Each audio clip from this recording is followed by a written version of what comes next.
The massive white hull of the UNHS Hope gleamed against the backdrop of distant stars. Red crosses marked its sides, clearly visible even from a distance. The hospital ship moved steadily through space, its engines humming quietly as it approached the mining colony of New Horizon. Captain James Walker stood on the bridge, his experienced eyes scanning the sensor readings. After 20 years of commanding medical vessels, he had developed a sixth sense for trouble. Something about this mission felt different, but he couldn't put his finger on what. "Captain, I've finished analyzing the colony's medical data," Dr. Lisa Thompson said as she entered the bridge. Her white medical uniform contrasted with the blue-gray of the bridge crew's attire. "The symptoms don't match any known disease patterns in our database." Walker turned to face his head of xenomedicine. Could it be something new? These outer colonies often encounter unknown pathogens. "That's what worries me," Thompson replied, showing him her tablet. "The spread pattern is too uniform. Natural outbreaks have clusters, hotspots. This is different." Around them, the bridge crew worked quietly at their stations. The Hope was the pride of Earth's humanitarian fleet, a cutting-edge hospital ship designed to handle any medical crisis. Its 20 decks housed everything from standard medical bays to specialized alien treatment centers. "Medical officers log, supplemental," Thompson spoke into her recorder. "Colony reports indicate 47% of the population showing symptoms. Fever, tissue damage, and neural disruption present in all cases. Progression rate suggests artificial origin." The ship's communication officer raised his hand. "Captain, incoming transmission from the colony." "Put it through," Walker ordered, straightening his uniform. A tired-looking man appeared on the main screen. His face was pale, with dark circles under his eyes. "UNHS Hope, thank God you're here. We've lost 12 people since our last transmission. Our medical bay is overwhelmed." Walker stepped forward. "This is Captain Walker. We're approaching your position now. Please prepare your landing bays for our medical shuttles. We'll begin evacuation of critical cases immediately." "Communications are getting spotty, Captain," the colony leader said, his image flickering. "Our systems are having problems. Please hurry." The transmission cut off abruptly. Walker turned to his first officer. "Launch preparedness status. Medical teams standing by in all shuttles.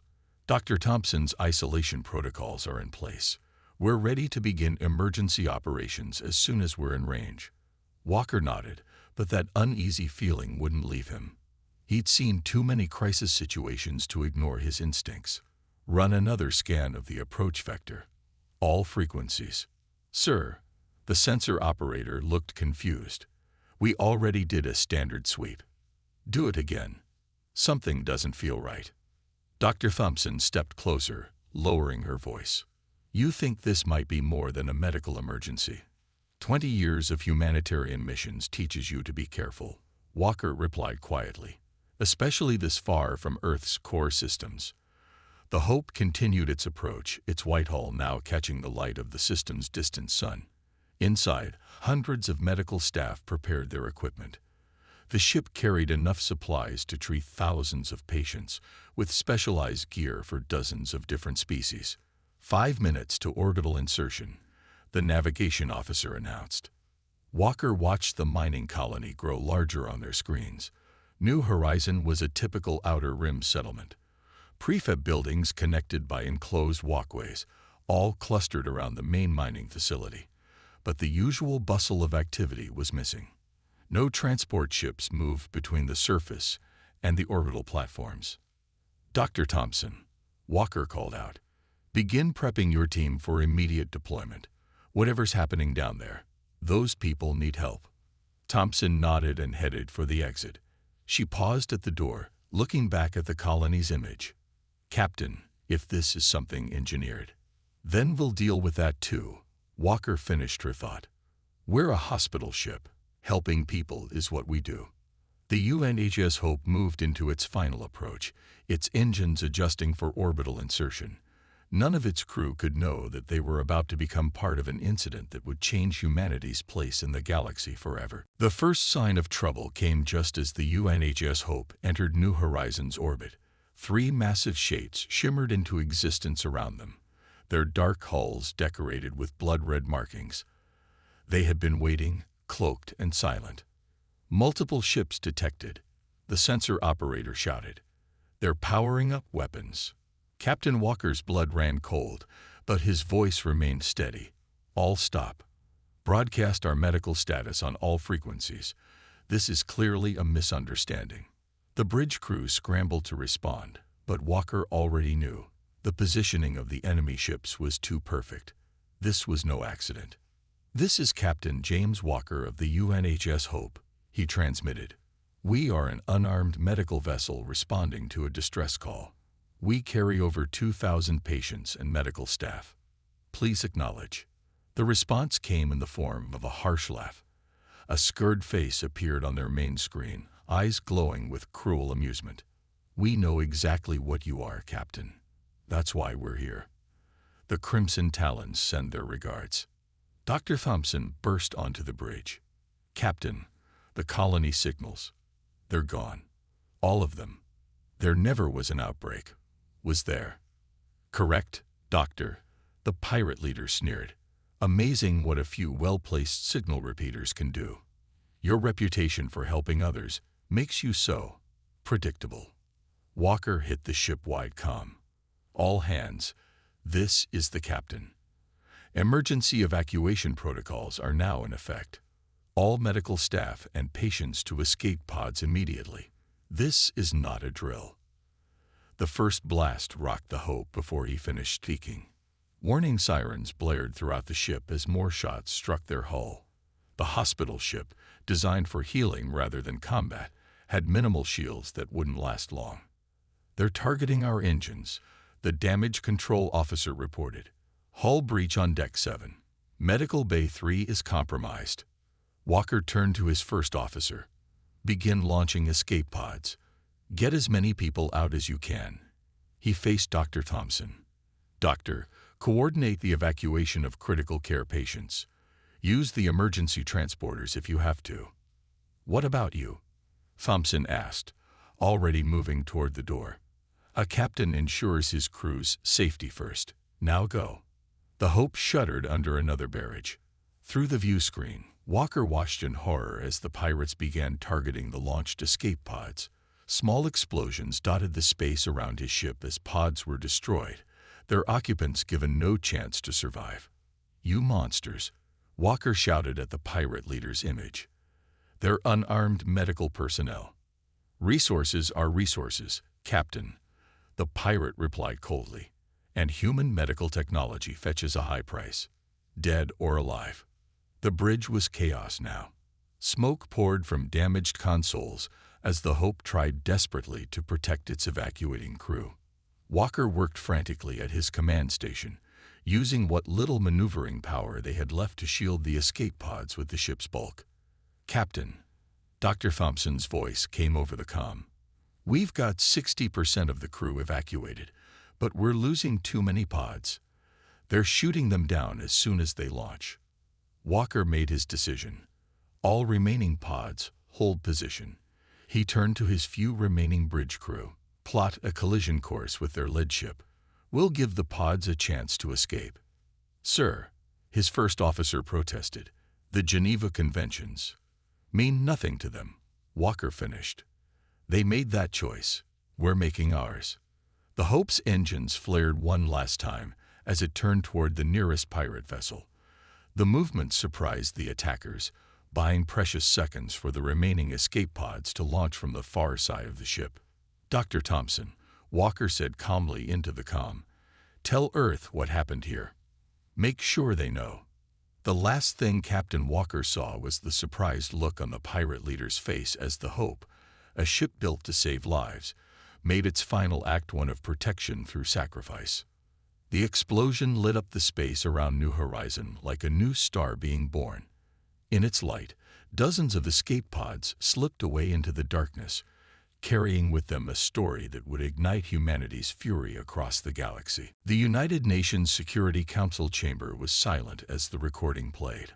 On the large screen, they watched escape pods being shot down one by one, their occupants' final screams cut short in the cold vacuum of space. The footage, recovered from a surviving pod's data recorder, showed the full horror of the Hope's destruction. Admiral Michael Stone stood at the podium, his face grim as the recording ended. Ladies and gentlemen, what you have just witnessed is the murder of over 800 medical personnel and patients. The attack on the UNHS Hope was not random. It was planned. The chamber erupted in angry shouts and demands for action. Representatives from every major nation on Earth called for immediate response. Dr. Thompson, Admiral Stone called out, "Please share your testimony with the Council." Dr. Lisa Thompson rose from her seat, one of her arms still in a sling from her escape pod's rough landing. Her voice was steady, but her eyes burned with controlled anger. The pirates knew our protocols. They knew exactly how to lure a hospital ship. They used the suffering of others as bait, and when we came to help. She paused, collecting herself. Captain Walker gave his life to save as many of us as he could. But we lost good people. The best people. Doctors, nurses, patients, all murdered while trying to escape. The Russian representative stood up. For 50 years, Earth has maintained a peaceful stance in galactic affairs. We focused on trade, on healing, on helping. Where has it gotten us? Our mercy ships are now targets. The Chinese delegation agrees. Another representative added, "It is time to show these pirates that humanity is not weak. We are not helpless." Admiral Stone nodded to his aide, who distributed sealed folders to each council member. What I'm about to share is classified at the highest levels. While Earth has publicly maintained a humanitarian fleet, we have not been idle. The folder contained photos of massive underground facilities, hidden shipyards, advanced weapon systems that no other species knew existed. Project Guardian, Stone explained, was started 30 years ago. While we built hospital ships above ground, we prepared for a day we hoped would never come. We have ships. We have weapons. We have soldiers. All we need is your authorization. The UN Secretary-General leaned forward. "Admiral, are you saying we have a battle-ready fleet, hidden all this time?" "More than a fleet, sir. We have the means to show these pirates, and anyone else who would target medical ships, exactly why Earth focused on healing rather than war. It wasn't because we couldn't fight. It was because we chose not to." Dr. Thompson spoke again, her voice carrying across the chamber. "I watched good people die. People who had sworn to help others, regardless of species or faction. The pirates laughed as they killed them. They called us predictable, weak." The chamber grew quiet as she continued. Captain Walker's last words were, "Tell Earth what happened here. I'm doing that. But I'm also asking you to show them who we really are." Admiral Stone pressed a button, and new images appeared on the screen. State-of-the-art warships hidden beneath the ice of Antarctica. Weapon systems that could outmatch anything the pirates possessed. Defensive technology that had been perfected in secret. "The vote is yours," Stone said to the Council. "But know this, if we act, we must act decisively. The galaxy needs to understand that attacking medical ships, attacking those who help others, comes with consequences." The Secretary-General called for the vote. In the history of the United Nations, few votes had ever been unanimous. This was one of them. As the Council members filed out, Admiral Stone approached Dr. Thompson. "It's done. Project Guardian is activated. The fleet will be ready in 48 hours. Thompson looked at the images of the warships still displayed on the screen. "Will it bring them back? All those we lost?" "No," Stone replied quietly. "But it will ensure they didn't die in vain. And it will make damn sure this never happens again." Above them, the final image showed the UNHS Hope, peaceful and proud in her final moments. Soon, The galaxy would learn why humanity's mercy should never be mistaken for weakness. Deep beneath the Antarctic ice, something was awakening. Massive doors, hidden for decades, slowly opened as steam rose from the melting ice. Around the world, similar facilities stirred to life. In the depths of the Pacific Ocean, buried in the Sahara Desert, and nestled within the Rocky Mountains, Admiral Stone stood in the Antarctic Command Center, watching as the first warship emerged from its underground berth. The EWS Retribution, nearly twice the size of the Hope, rose on massive lifts into the polar night. Its black hull absorbed the light from the facility's spotlights, making it seem like a piece of darkness come alive. "Beautiful, isn't she?" a voice said behind him. Stone turned to find Fleet Admiral Thomas Reed, recently awakened from cryo-sleep. The legendary commander looked exactly as he had 30 years ago, when he first oversaw Project Guardian's creation. The cryo-wake was successful then? Stone asked, studying the older man. Reed flexed his fingers, getting used to movement again. "Perfectly, though I wish it had been under better circumstances. How many ships did we lose?" "Just one, but it was one too many." Stone handed Reed a tablet showing the Hope's final moments. "They killed escape pods, Thomas. Doctors, nurses, patients, didn't matter to them." Reed's face hardened as he watched the footage. "Then it's time they learned why we kept these ships hidden. Not because we had to, but because we chose peace first." He turned to the command center staff. "Status report." The room burst into activity. On the main screen, reports flowed in from facilities worldwide. Pacific Fleet reporting ready, 18 warships activated. Sahara Base, 12 ships prepped for launch. Rocky Mountain Arsenal, weapon systems online. Reed walked to the central hologram display, where a 3D image showed Earth and its hidden defenses. 30 years of preparation, while they thought we were naive, focusing only on medical ships and trade vessels. We were building this. The Retribution was now fully emerged, its weapon systems powering up for the first time. Unlike the sleek white hospital ships humanity was known for, this vessel was built for war. Advanced rail guns lined its sides, while plasma torpedo tubes waited silently in their housings. "The crew?" Reed asked, examining readiness reports. "Already on board," Stone replied. "We've maintained regular rotation and training in simulators.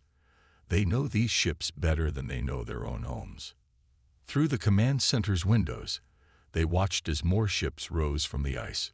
The EWS Judgment, the EWS Justice, each one a testament to humanity's hidden strength. Their black hulls formed a stark contrast against the white Antarctic landscape. "What about the special weapons?" Reed asked quietly. Stone nodded to a technician who brought up classified schematics. "The shield breaker system is ready. They won't expect it. No one knows we developed countermeasures to their defensive technology." A young officer approached with another report. "Sirs, all fleet commanders report ready for Operation Nightingale. We await your orders." Reed looked at the name patch on the officer's uniform. "Nightingale? As in Florence Nightingale?" "Yes, sir," the officer replied. Admiral Stone thought it appropriate. She was a nurse who changed how wars were fought. Seemed fitting for a response to an attack on a hospital ship. Reed smiled grimly. Indeed. He turned to the command center staff. "Send to all ships. Operation Nightingale is now active. Primary target is the Crimson Talon's pirate fleet. Show them the consequences of mistaking mercy for weakness." The Antarctic sky lit up as engines flared to life. Ship after ship rose into the darkness, their crews ready, their weapons armed. Humanity's hidden fleet was awakening, and the galaxy was about to learn a harsh lesson. In the command center, Dr. Thompson watched through the windows. "They thought they knew us," she said quietly. "They thought because we help others, we don't know how to fight." "A common mistake," Reed replied, watching his fleet assemble. "They forgot that those who heal often know best how to harm. They just choose not to." The fleet formed up high above Earth, 30 ships strong, their black hulls reflecting the distant starlight. Somewhere out there, the Crimson Talons continued their raids, unaware that their days of preying on the helpless were about to end. The Crimson Talons' main base sprawled across an asteroid belt, hidden between massive rocks and protected by shield generators. Pirates moved between the docking bays, counting their recent profits from raiding medical ships. None of them noticed the slight shimmer in space as Earth's fleet dropped out of stealth. Fleet Admiral Reed stood on the bridge of the EWS Retribution, watching tactical displays as his ships moved into position. Status report: all ships in attack formation. His tactical officer replied, shield breaker systems charged and ready. The pirates still haven't detected us. Reed nodded to Admiral Stone. Send the message. The main screen lit up with the scared face of the Crimson Talons leader, the same one who had attacked the Hope. His smug expression changed to confusion as he realized who was calling. This is Fleet Admiral Reed of Earth's War Fleet. You attacked an unarmed hospital ship, murdered medical personnel. By the laws of Earth and the Geneva Conventions, we are giving you one chance to surrender. The pirate leader laughed, but there was uncertainty in his eyes. War Fleet, Earth doesn't have warships. You're known for your hospital ships, nothing more. Look again, Reed said calmly. 30 ships decloaked simultaneously, their black hulls seeming to absorb the starlight. The Retribution alone was larger than the pirates' entire flagship, its weapon systems already locked on target. The pirate's face paled. Impossible. You're peaceful. You only build medical ships. No, Reed corrected him. We chose to use medical ships. There's a difference. Now about that surrender. Our shields are the strongest in the sector. The pirate snarled, trying to sound confident. And we have allies coming. You've made a mistake, human. Admiral Stone stepped forward. You made the mistake. When you attacked the Hope, you didn't just kill innocent people. You gave us reason to show what humanity has been hiding. Reed raised his hand. All ships, execute Operation Nightingale. Show them what a real fleet can do. The shield breaker activated first. Waves of energy pulsed from Earth's ships, effortlessly cutting through the pirates' supposedly impenetrable defenses. Their shield generators, pride of their defense network, flickered and died. How? The pirate leader demanded, real fear showing now. Those shields were purchased from the strongest military in the sector. We've had 30 years to study everyone's technology, Stone explained. While you saw our hospital ships, our scientists were quietly finding ways past every defense. We just never had a reason to use them. The Retribution's main guns spoke first. Rails of magnetic energy launched projectiles at incredible speeds, tearing through the pirate base's outer defenses like paper. Other Earth ships targeted weapons platforms, communication arrays, and escape vessels with surgical precision. Ground teams, deploy, Reed ordered. Pods launched from Earth's ships, carrying soldiers in powered armor that the galaxy had never seen before. They moved through the pirate base with unstoppable efficiency, disabling resistance and securing sectors with minimal casualties. Sir, the tactical officer reported, we're detecting ships dropping out of faster-than-light travel. The pirate reinforcements are arriving. Reed smiled grimly. Good. Let them come. Let them see what happens when someone mistakes kindness for weakness. The pirate vessels emerged from FTL, weapons ready. They froze at the sight before them. Half the pirate base already captured, Earth's warships dominating the space around it, their own leader's flagship drifting powerless. This is your only warning, Reed broadcast on all frequencies. The Crimson Talons attacked a hospital ship. This is the consequence. Anyone who wishes to test Earth's resolve may do so now. One by one, the reinforcement ships turned and fled. On the pirate leader's face, understanding finally dawned. They had spent years raiding the medical ships of a sleeping giant. Now the giant was awake. Sweep the base, Reed ordered. find any survivors from other hospital ships they've attacked, and make sure the galaxy understands Earth's mercy was a choice, one they should have respected. Dr. Thompson led a medical team through the captured pirate base, her recovered arm now holding a scanner. Behind her, Earth's soldiers in black-powered armor secured each section. The base's corridors were littered with fallen pirates, most stunned or disabled rather than killed. Earth's response was overwhelming but measured. "Life signs ahead," she called out, checking her scanner. "Multiple species, weak vital signs." The soldiers moved forward, their armor making barely a sound despite its size. They reached a heavily locked door, which stood no chance against their advanced cutting tools. As it fell away, Thompson rushed inside with her team. "By all that's holy," she whispered. The room was filled with medical pods, stolen from various hospital ships. Inside were doctors, nurses, and patients, kept in stasis for ransom or sale. Some had been there for months, based on the pod readings. "Get these people out," Thompson ordered. Her medical team rushed to work, checking life support systems and beginning revival procedures. "Alert Admiral Reed. We found survivors." Above the asteroid base, the space battle was reaching its end. The EWS Retribution's weapons had disabled the pirate flagship without destroying it, demonstrating a level of precision that stunned watching alien observers. On the flagship's bridge, Admiral Stone faced the captured pirate leader. "Every hospital ship you attacked, every medical worker you killed or captured. We want names, dates, and locations." "You can't do this," the pirate leader sputtered. "We have rights under galactic law." "Interesting," Stone replied coldly. "Did you inform the Hope's medical staff of their rights before shooting their escape pods?" The tactical officer interrupted with an urgent report.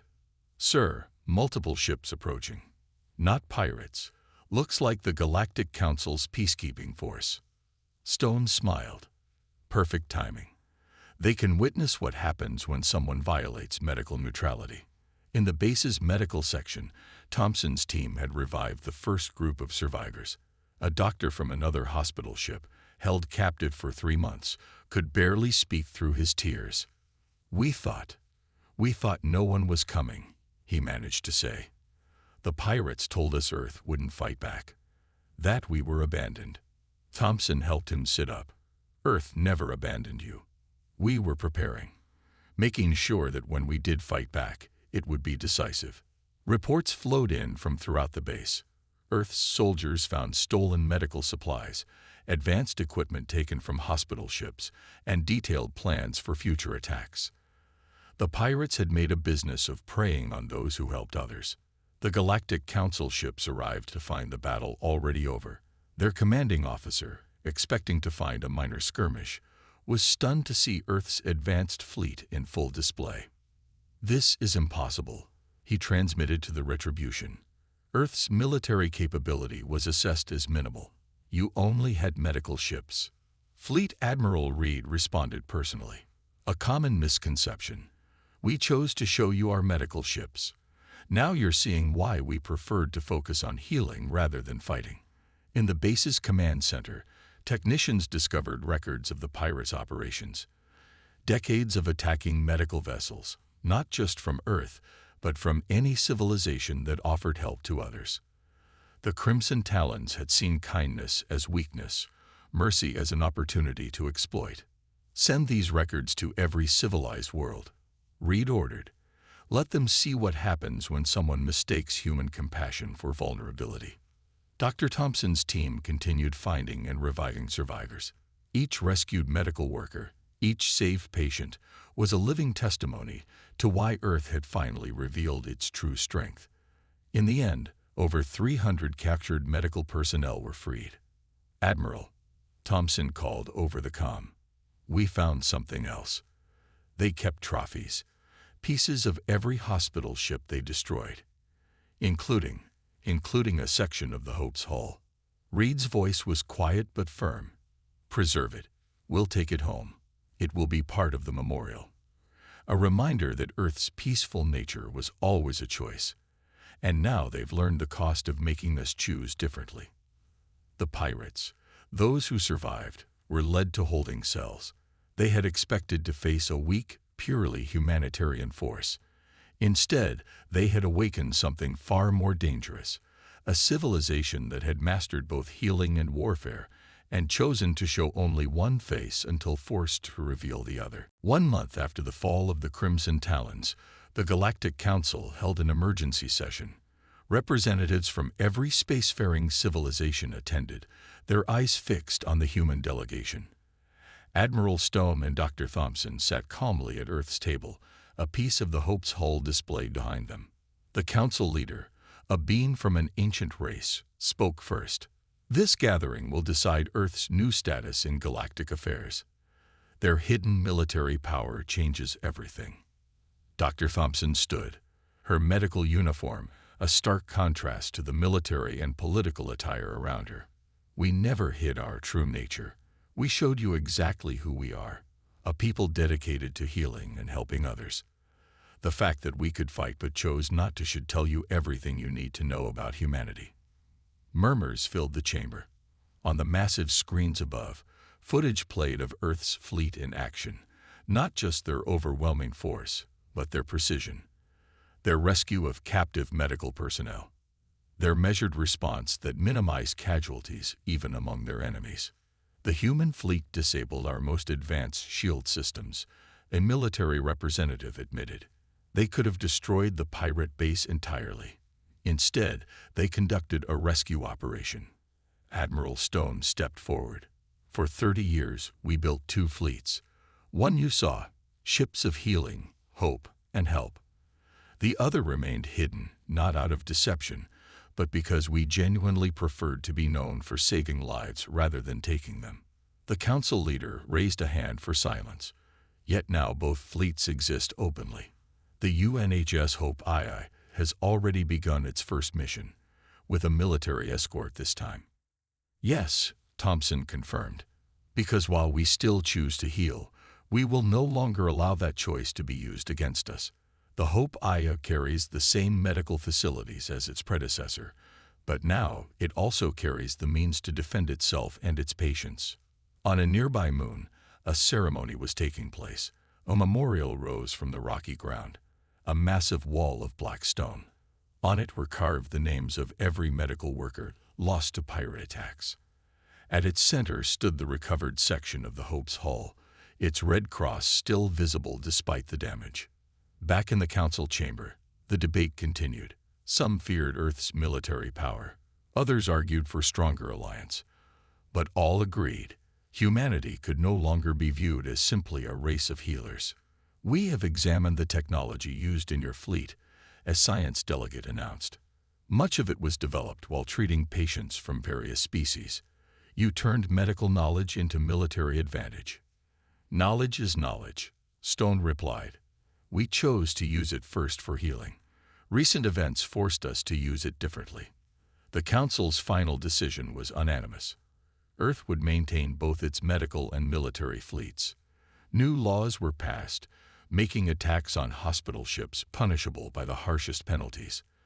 The galaxy had learned that targeting those who help others carried devastating consequences. 1 year later, Dr. Thompson stood on the bridge of the Hope II. The new hospital ship was everything its predecessor had been, but its white hull now housed defensive shields and weapon systems. A smaller escort vessel, sleek and black, followed at a discreet distance. Incoming transmission, the communications officer reported. Another distress call. Thompson looked at the ship's new captain. Could be another trap. Maybe, the captain agreed. But we'll help anyway. Because that's what we do. The only difference is, this time we can properly protect those who need our help. The Hope I altered course toward the distress signal, its red cross still proudly displayed, but now backed by the visible reminder that humanity's compassion was a choice, and those who abused that compassion would face the consequences. In the space behind them, Earth's combined fleet continued to grow. White hospital ships and black warships patrolled together, a symbol of humanity's dual nature. They had shown the galaxy both sides of their civilization. the healers, and the warriors. And in doing so, they had made the stars a safer place for those who chose to help others.